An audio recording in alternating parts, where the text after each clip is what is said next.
Welcome back to Shabby Shack Studio, friends, as we do Easter together. So as you can see, we are going to hand dye, hand paint and fill eggs together. Such a fun project.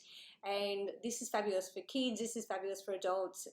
You'll be able to fill them with so many things. It's completely up to you and it's a challenge, but you will have everyone in your family going, oh my gosh, when you give them these gorgeous little Easter eggs. So we start off with 6 or half a dozen fresh eggs. We are not hard boiling them, we're actually popping a hole in the base, so the widest, heaviest part of the egg. We're popping a hole in the base and draining the egg out. As you can see on the right hand side, I've already done one because I didn't want people to go ahead or jump ahead and hard boil. So it's actually quite easy to pop a little hole in the bottom of the egg if you use a nice sharp knife or a craft knife like the one I'm using. Yes, make sure that you disinfect it in advance because no one wants to get sick and no one wants to waste all of these eggs. We're going to turn them into scrambled eggs or tortilla or whatever it is that you would like to make with your eggs, a cake or whatever. Okay, so I've used a prick for your, when you're baking to test your cake, to pop the yolk.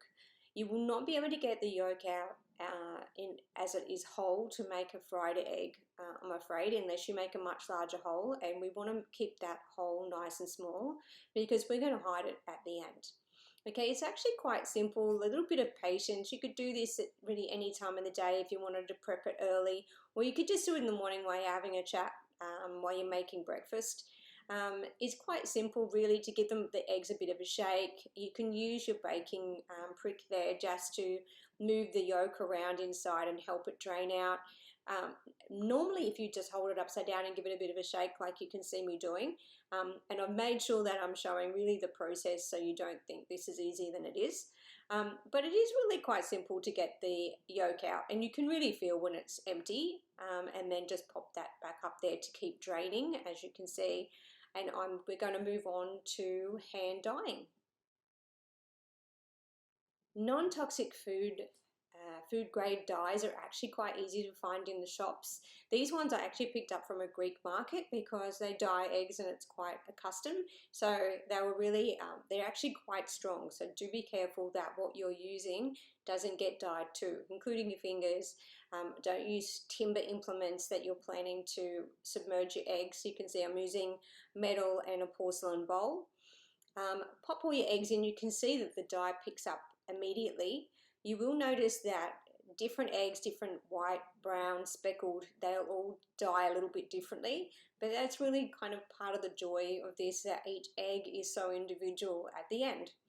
So there you can see at the top of your screen, you can see our eggs now, and I left them to dry overnight, and here I am coming in now to have a play and hand paint.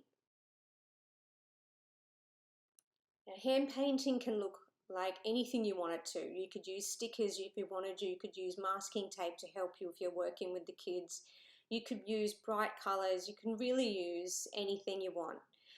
I wanted to keep with this kind of vintage feel. I made this gorgeous little nest with some coconut husk, and just kind of wound it round itself and used a little bit of florist twine to make this sweet little nest and threaded it with some sweet little flowers. And then I decided to use this particular kind of drip and pull method because it's quite simple to do, and I mean anybody could do this. It's really quite simple. So I grabbed a sweet little knitted coaster to pop under my hand just to give me a little bit more, just make it a little bit more sturdy, a little bit more support, because I'm going to be doing this for a while. Now this is really quite cathartic. It does take a little while if you continue to do this method, but it was really quite fun. I really enjoyed it, and I kind of created as I went.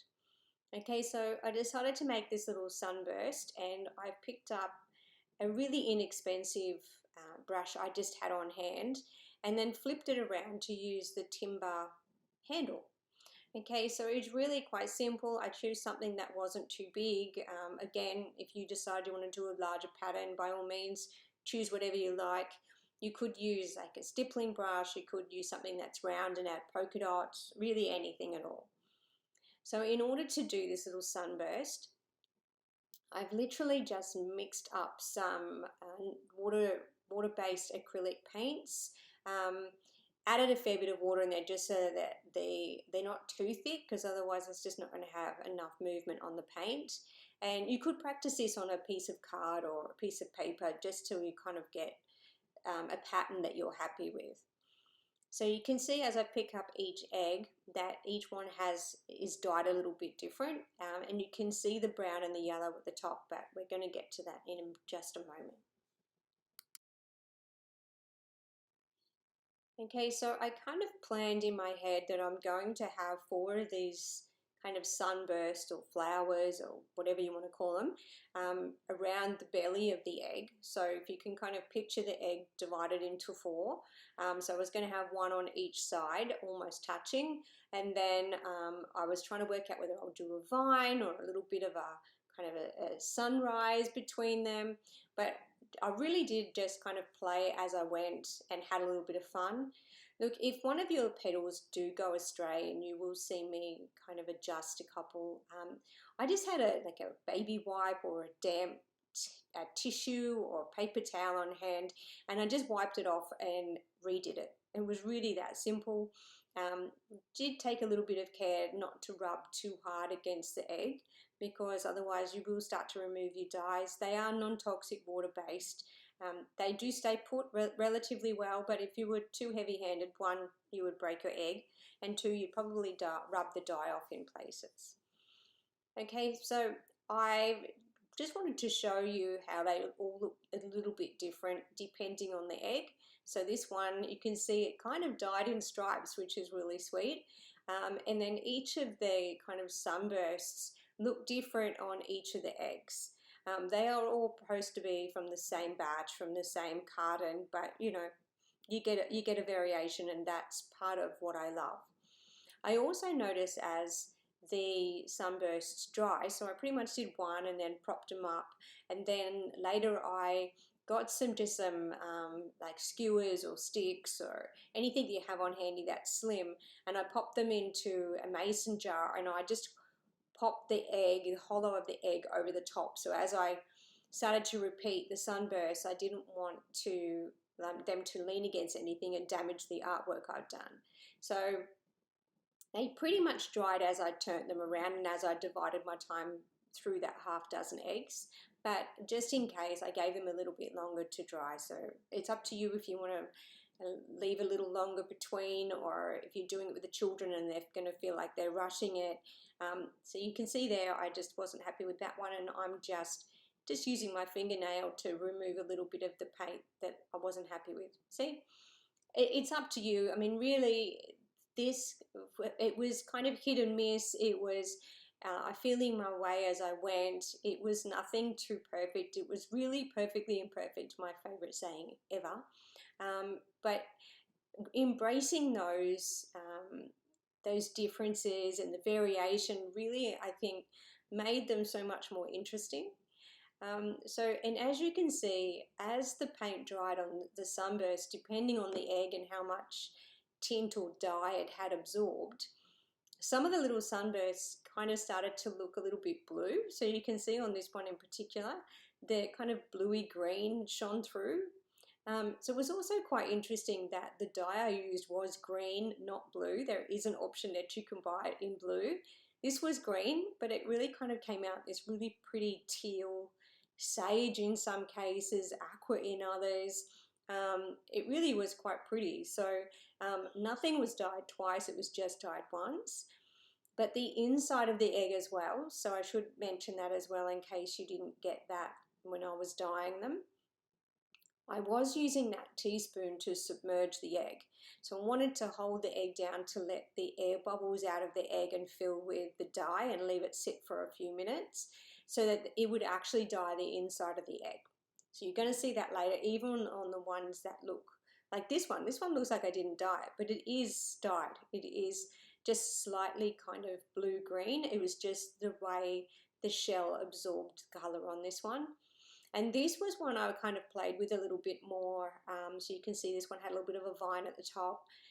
So this one it was a bit more cracked at the bottom. So I thought if any of them are going to be, not come out right, then this was going to be the one. And then in the end, this ended up being one of my favorites.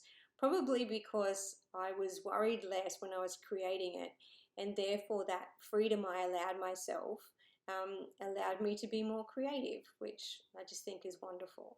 I love how this one came out so dark, but anyway, I switched through and then I decided to mix up this nice gold, and I just used an ochre, so a yellow and a brown. I'll link all those supplies and stuff for you below, so don't stress. But as you can see, look at them when they're all finished. I just use a mix of that kind of gold and the white. Would be fantastic if you had metallics as well. You of course could do it in reds and pinks and any colours you wanted. You could do a whole variety if you wanted to. But anyway, now I'm coming to Phil, and I picked up these cute little chicks, which I just thought they're like a chenille, so there's not much substance to the actual chick, it's mostly fluff. I filled the egg, turned it upside down, and used that pink glitter that you can see it at the top right, and I filled a whole lot of glitter into the egg. And then I stuck the little chick to this cute little leaf, and then just put the leaf, just hot glued it over the hole. So when they are finished at the end, they look like they're whole eggs, and it looks like such a surprise. I honestly think this would be so fantastic. Kids love this. Would be a great way to hide some jewelry or even a ring for someone you love. But either way, I think young or old, it's a wonderful surprise, and I think a happy Easter would be had by all. So there you see, there's the chick. Thank you so much for being with me, guys. Happy Easter, and I hope yours is more than a little bit magical.